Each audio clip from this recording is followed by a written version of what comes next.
What's up, YouTube? Dark Lord Diablos coming at you with some Yu-Gi-Oh! News. We got some release dates set for some products and excellent reprints coming up. So I just thought I'd decide to talk about them because it's an easy video I can pump out real fast while I'm working on my other two. So coming up with reprints that I think are going to be great. We got the 2022 10 of the Pharaoh Gods, which is a weird sounding 10, but whatever. This is part of the 3-year trilogy of multiple 10s. We had one in 2020, which had the Egyptian versions of Seto and the Pharaoh on the bottom. And then we had the one that came out last year, which I do have, which has the Blue Eyes White Dragon and Blue Dark Magician carving that would go on top of said combo.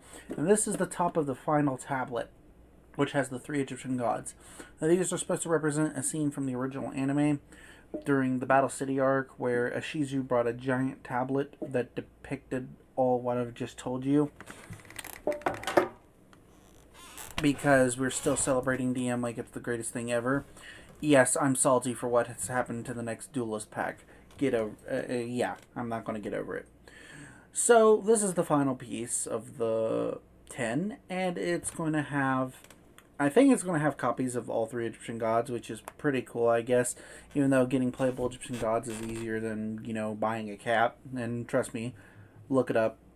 I'm being serious about that. But what's so interesting about these 10s is the reprints that we are getting to be revealed in these 10s. Which is going to be Ghost Ogre and Snow Rabbit, which is a great reprint to have. Because I still think it's a very good card, even though it doesn't see as much play. Ash Blossom and Joyous Spring, which for some reason, even though it has 5 printings, all of the printings are in the $30 range, including the common from the structure deck that came out with the Salmangrates a few years back, which is crazy. Lightning Storm, which needed a reprint. I think it only came out in Eternity Code, but I could be wrong, and I could be wrong that it didn't have any more reprints up till now. If it did, I'll have it on screen if I am wrong at the time of this recording. Nibiru, because that only came out in, I think, 2019-10. I think it only came out in 2019-10.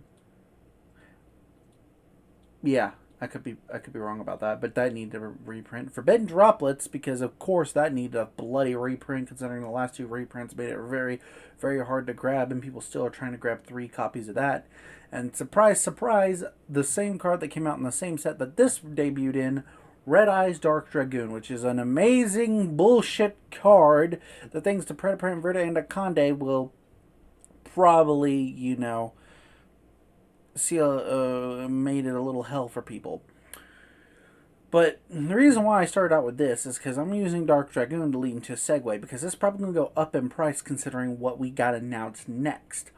On April 15th, we are getting the Alabast Strike structure deck that came out a couple of months ago for Japan. And I've been really waiting for this, and I know I haven't said anything because I hadn't talked about Albaz in a minute, but I'm gonna just go through it right now.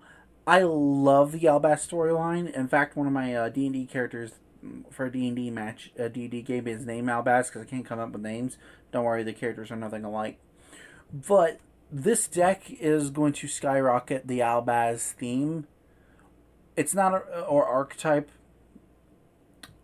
which is kind of weird to say considering, to high regards, because they're getting a direct fusion card that isn't just, an archetype card that is a fusion card. It's they're going to say fusion on the card, and it's easily searchable. I love the designs of both his dragon forms, even though one's technically Albur, but we're not going to get into that. I love both of the designs. The deck is going to be fun to play. It's probably one of the decks I recommend you buy 3 of, and you're good to go for a great deck that's going to be tier 2 without any upgrades to it. It's going to have some great, amazing fucking reprints. We're going to have Pot of Extravagance, which is a very good, great staple draw card since our Pot of Desires got limited to 1. We're going to have another copy of Ghost Ogre. We're going to have another copy of Dark Ruler No More, a bunch of Chaos cards like Chaos Legionnaire, fucking both the Serpent Dragons, which they can be easily get, but still great to have a reprint of. We're going to have the Albaz stuff. Albaz as a common reprint is great, even though you can pick them up for an ultra rare crate cheaply on TCG Player if you go on right now. The only bad thing about this is because this deck is coming out on TCG Player, the market price of cards for a specific card has increased rapidly, and that would be Albur, Jester of Despia, Albaz's twin, or Albaz's counterpart, whatever you want to look at it.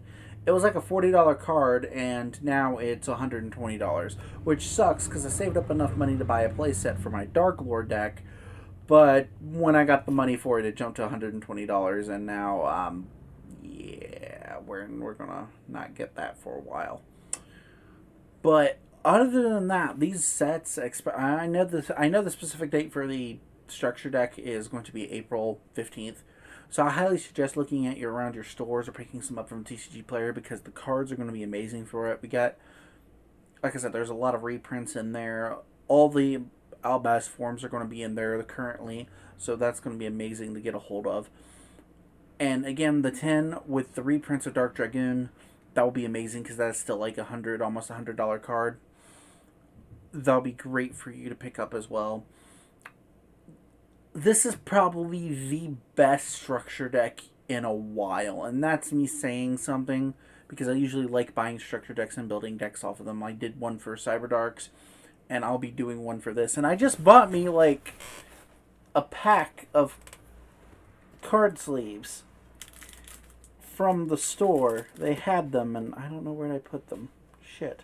But basically, they're a pack of card sleeves for the Link Monster Girl IP Masquerina, and they're at the store. And I'm like, I have no idea what I'm going to use these card sleeves for, but I picked them up because I love the artwork for it. And now I know what I'm going to use it for. Alright, that's all I have to say for this quick video, and I will talk to you later if there's any news or updates for Yu-Gi-Oh products, and come at you next time with a couple of discussion videos. Ciao!